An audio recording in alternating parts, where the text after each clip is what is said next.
Hey guys, so I have with me Miss Candice, and I cannot even begin to describe how much I appreciate Candice. She was my doula when I was pregnant, and even when I moved from South Carolina to Arizona, she continued to be my support. She continued to be my doula. And I kid you guys not, I don't even know how my pregnancy would have gone without her. So I'm so excited to have Miss Candice here. And Candice, why don't you take a moment and just introduce yourself, let everybody know like where you're from, and maybe a little bit about the background of how you got into becoming a doula. Hey everyone, my name is Candice. I'm a birth doula and a postpartum doula in South Carolina, in the Hartsville area of South Carolina, actually.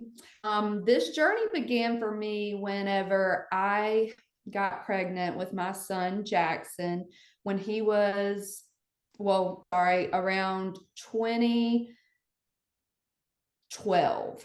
So I had a friend tell me about the business of being born. And I watched that. It's got Ricky Lake, Alanis Morissette, and it kind of opened my eyes up in that moment that we have more options than what we as women sometimes may think that we have for birthing. And that there is a business aspect to what's going on in the hospital setting. And so that's when I kind of journeyed into, well, what do I envision for this with me and my son? How is the birth going to go for us? Do I want medical interventions? Do I want to be in a hospital? Do I want to be at home? Does a birthing center sound cool? Just all these thoughts came, and I was like, man. And actually, when I started doing research in South Carolina, there was not a lot of options for women. So that was where that passion to be a doula, I wasn't even really aware of what a doula was. Now, go backwards in time, I've always had like a mothering instinct. My mom and dad would always say, "You're like a little mom." And so I do think I've always been drawn to like nurturing and caretaking for those around me that I love. And then it like clicked for me while I was expecting, okay, these are the people that I want to caretake for and nurture and love when they're in this sacred time. That's beautiful. Yes. It's crazy because now you can tell somebody like, hey, you have a doula, and that person gets to come into the delivery room, at least here in Arizona. So they're not even an extra person. I guess you're only allowed it right now, like up to two people, I think, in the delivery room Uh-huh. in the hospital. But a doula doesn't count as those two people. A doula counts as a part of the medical team here in Arizona. So Wow. it's beautiful how much it's like coming out, and people are like, I have a doula. And they're like, okay, like she's part of the Yeah. team then. So I love the direction Yeah. that you're in. Um, why don't you take a moment and just kind of, what is a doula? Like, what does a doula do? Okay, so that's a good question. We're there to provide emotional and physical and informational support. Um, I personally also offer nutritional support because I feel like a well nourished mom is more likely to be nourished in mind, body, and spirit as well. Um, we build a relationship with our clients intimately because each client is special. They have their own desires and needs that they want met, and you have to kind of get to know them on an intimate level to understand that they have different ways they handle stressful situations, or they don't have any coping skills, and you kind of gauge that as their support. Postpartum, I offer closing of the bones ceremony is super spiritual. I personally am spiritual, and I believe that birth itself is a very spiritual moment for the parents, the baby, the entire process, the people in the room, the doula. So just providing that support for those people. I can honestly tell you guys, I don't know where I would have been without Candice as my doula. I had advice even through the whole delivery. Like, I was able to text her even from a distance. Like she still was working with me from a distance. She was giving me advice.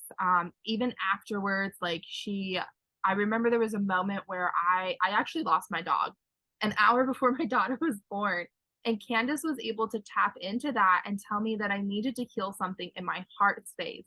And at first I was like, no, I don't. And then I sat there and tapped into it and I was like, oh, she's right. Okay. you know? Um, but the biggest thing I think moms have a hard time with is advocating for themselves. I know for me personally, when I was giving birth, I had to have a certain medicine. I had something, I can't remember what it's called for the life of me right now, but you were supposed to get administered the medication or you had to stay 24 hours after your baby was born. Knowing what I know now, I wish I would have just said like I will stay 24 hours. Like do not put that stuff in my body because it burned. Like it burned when they did that and no nurse listened. Like I could handle the pain. I handled the epidural because I had the emergency C-section. I handled even the pain of the C-section afterwards, but that I didn't. What advice would you give like your moms on, hey, it's your voice, it's your choice? What advice would you give them? That is also part of the support, is tapping into your intuition. At the end of the day, the birthing parent is doing the work. I am there to help them channel their own intuition and also provide information, the pros and cons to any medical intervention. Mhm. So they can weigh and ask themselves, how does my body respond when I'm given that information? Do I lean more towards, yes, I want to do this, or do I lean more towards that stress? I instantly got stressed out and I do not want to do that. So it's kind of just guiding that parent to tap into their intuition. That's beautiful. And do you think our as moms, like especially when we're birthing, our bodies can tell us what we actually need? Yes, very much so. I can It's just actually a matter of learning and listening and understanding what the body is saying. And that does take work. And anytime I get a client, when I get them early on, that's where we're going to start, is like, let's start tapping into your heart center and your body and finding out what it desires. And can you hear if it tells you anything? Do you hear nothing at all? And just like even journaling that. And I know journaling's not for everybody. I'm not a huge journaler, but I've tried a little more and it does help you see that growth over time. for sure. I love that. Um, and that kind of talks over like the spiritual connection part, which, I believe honestly our bodies can tell us so much. And I don't think I realized that until I became pregnant. And so for me to have the support of a doula, like that was phenomenal. You guys, I can tell you, not only does Candace support with the spiritual stuff, but she also helped with the herbs. Like she had a whole care package for me, a whole after, postpartum package for me. She showed up with drinks, tinctures, all sorts of things to help with the morning sickness. So how do you go about figuring out like the medicines and herbs? Because I know a lot of people are scared because we don't know it right now. They are. I actually took a Southern African midwifery course, and it was mainly herbal medicine. Mhm. And it is, not everyone's open to it. You kind of, once again, as a doula, have to gauge, do you like herbs? Do you even drink tea? We'll start there. Do you drink tea? If they drink tea, then we know, okay, they'll at least drink tea and they like herbs. Um, and then trusting that plant medicine, just remind them that this is all provided by the earth and they are welcome always to do their own research. I always tell my clients, do your own research on, even if I'm offering it to you, the doctor's offering it to you, do your own research and see, once again, tapping into that intuition. How do you feel about that? I swear by plant medicine. I'm not on any kind of medication but plant medicine, and I know that I still struggle with things here and there, but overall, I'm a happy, healthy person. So I do support plant medicine. So my thing is I had a hard postpartum. Which I mean, you were in constant contact with me, which was amazing. We went through my whole depression and everything.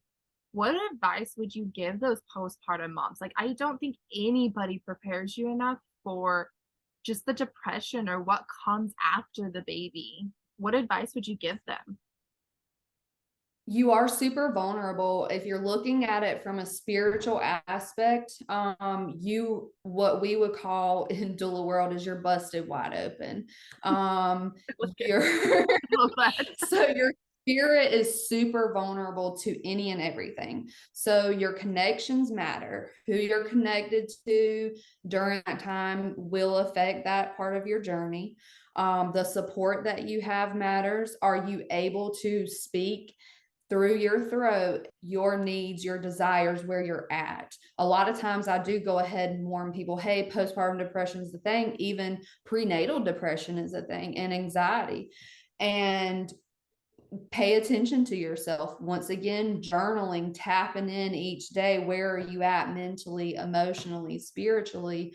So you can kind of gauge that and then tell someone, have someone, at least one person that you can tell your darkest thoughts to. Yeah, that's beautiful.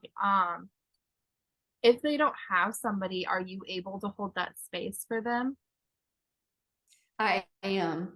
I struggle postpartum with, I have two children actually, Jackson and Luna, 10 and 6. And for both of those experiences, I always felt like postpartum was so much harder for me. So I'm super passionate and connected to making sure that moms aren't forgotten about, even though they just did like what we all see as very empowering. You know, when you see the photos of a mom right after birth, it's like, oh my gosh, she's so great. She's amazing. And she is. But then there's like a crash after, and there's no attention in that space in that time. And so honing in and supporting the moms during that time, I'm very passionate about. Good. And I can agree to that one because like I said, Candace was there. I was sitting in a house all by myself because everybody went to work during the day. And having that Mm-hmm. C-section and a newborn and losing my dog that I'd had for like what, like 12 years.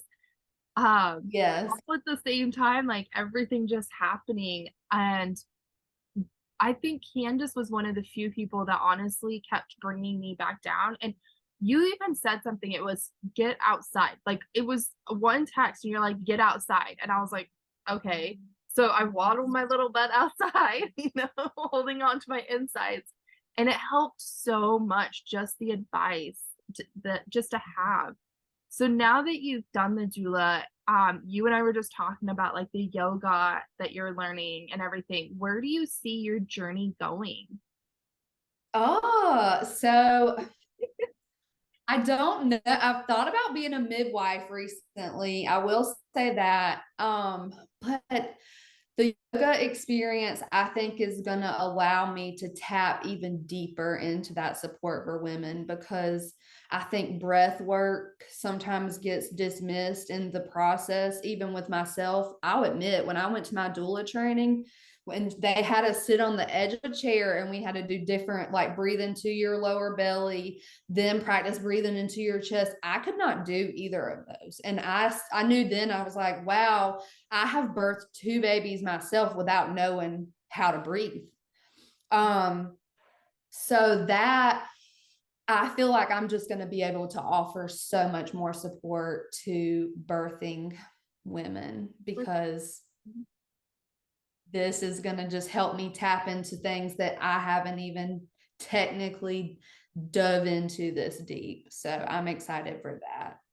That's so exciting. If I ever get pregnant again, which there's a hard no right now, but if it ever does happen, you are going to be my midwife, okay? So you got plenty of time, though. You got plenty of time. Good, good. So, what advice would you give a mom, like, that has a hard time? You know, a lot of people think that birthing, it's this beautiful experience, and that's all it is, and you're gonna have this baby, and you're gonna be happy, and it's gonna be exciting, and don't get me wrong, it is absolutely beautiful, but there's so much hate on our bodies afterwards too, and so much, like, I still have a little bump going on, you know? What would you advise those moms that are sitting there and they're hating on themselves and they can't stop looking at that, you know, the skin, the body that they had before? I would say be gentle with yourself. And I hear you, we know that it was a very powerful moment, but we still have this feeling and understanding that you birthed a new person. So not only were you birthing a baby, a new soul coming earthside, you were birthing a new version of you and laying to rest a version that you will never get back of yourself. And kind of have grace with that. There is a grief in birth.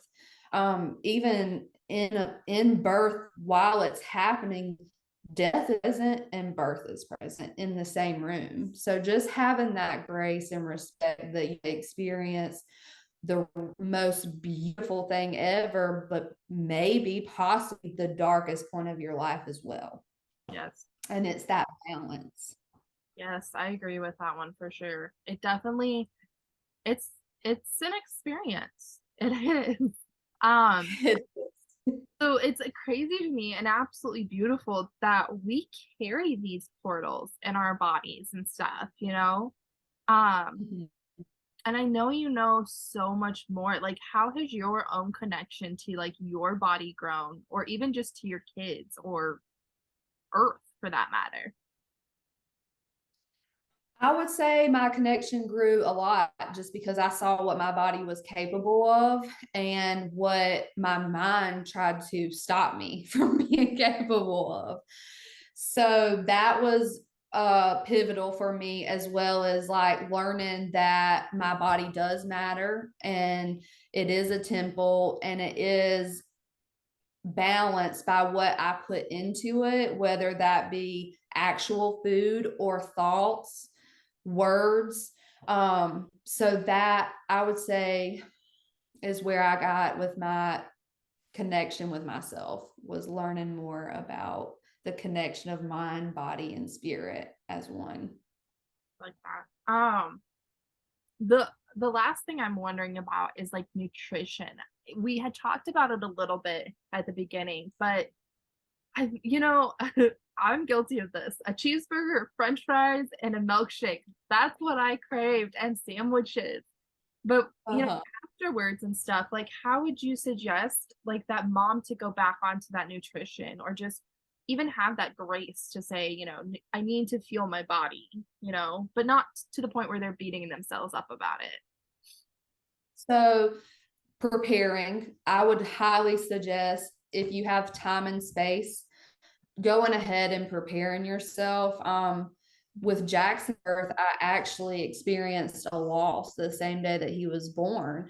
And so, not knowing what I know now, I didn't nourish my body because I handled that grief with just like surviving, basically, barely drinking enough water, not eating. And when I did eat, it didn't matter what it was. And so breastfeeding was actually a huge challenge for us. And I truly believe that the nourishment of my body played a huge role in that, because how can I nourish another body if I'm not doing that for myself? So just preparing, whether it be some freezer meals or a meal prep service, whatever that may look like for each individual. Don't be too hard on yourselves, but prepare for that, because if the goal is to breastfeed, and whether it is or not, honestly, I do believe it plays a role in your mental health too. Like if you're not properly nourished, postpartum depression might come up heavier for that person.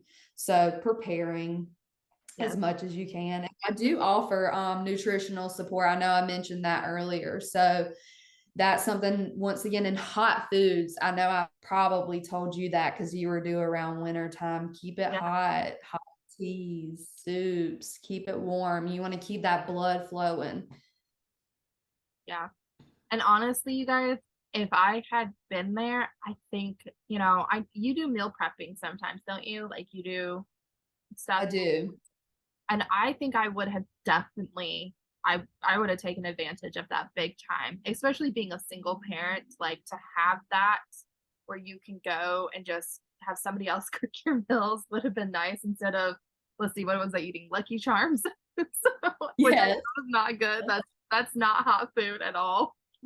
Um, so what would you tell like the single parent? I mean, I feel like your story is gonna help people, but there are single parents out there. Like, what would you tell them? That you are strong. You need support. You do. And whatever that looks like, it doesn't have to be a partner, a life partner that you choose. You just need support. I did go through a period of being a single mom myself, and part of that journey for me was like I had learned that I had thought more about being a mother than a partner. And so it was kind of like I had a little more grace for that counterpart, and forgiveness and understanding that that support in general, once again, whatever that looks like, it doesn't have to be a life partner, a doula, a friend, a parent, a sibling, of any family relative for that matter. The support is important because doing it alone is super, super hard. And I can be the first to admit that, as much as I think I'm superwoman sometimes. Yeah, I agree with that. The support is definitely, and you guys, a doula can be that person too, that can be a good support for you guys. Or, I feel like there's there's just so much more support coming out nowadays because we're starting to understand postpartum, and that's Mhm. just beautiful to me, just absolutely beautiful. So Candice, I want to honor your time. How can everybody go about finding you? She's going to be on my website here soon, guys, because I send as many clients as I can to her because I highly recommend Candice. But for right now, how can they find you? I know they can find you at the Rustic Raven if you're in Florence, South Carolina, but is there anything else that you want to tell everybody, and then just how they can find you also? So you can find me on my Facebook. I have my actual Facebook, Candice Sumner. And then I have a business page, Zen and Juice. I have an Instagram. And then you can also check out the website, www.zenfuljuicing.com. And those are the ways that you can find me. You can Google doulas in general. I even think Dona may have a list of doulas as well for anyone out there looking for a doula in other Yeah. states, other areas. Oh, cool. That's good to know. That is good to know. And I'll leave her link and everything down below for you guys so that you guys can click on it. You can go check her out for yourself. I highly recommend her. So Candice, is there any last minute advice you'd like to give, or just anything else that you'd like to talk about? Thank you so much for having me, Bree, and thank you for allowing me to support you during such a sacred time Thank and you. sharing that story with other people. Thank you. Thank you. I appreciate it. All right, you guys, I am going to go ahead and stop this episode here. I appreciate you guys. I love you guys. And if you are a mom, please remember to have grace for yourself, love for yourself. And I will see you guys in my next episode. Bye, guys. Bye.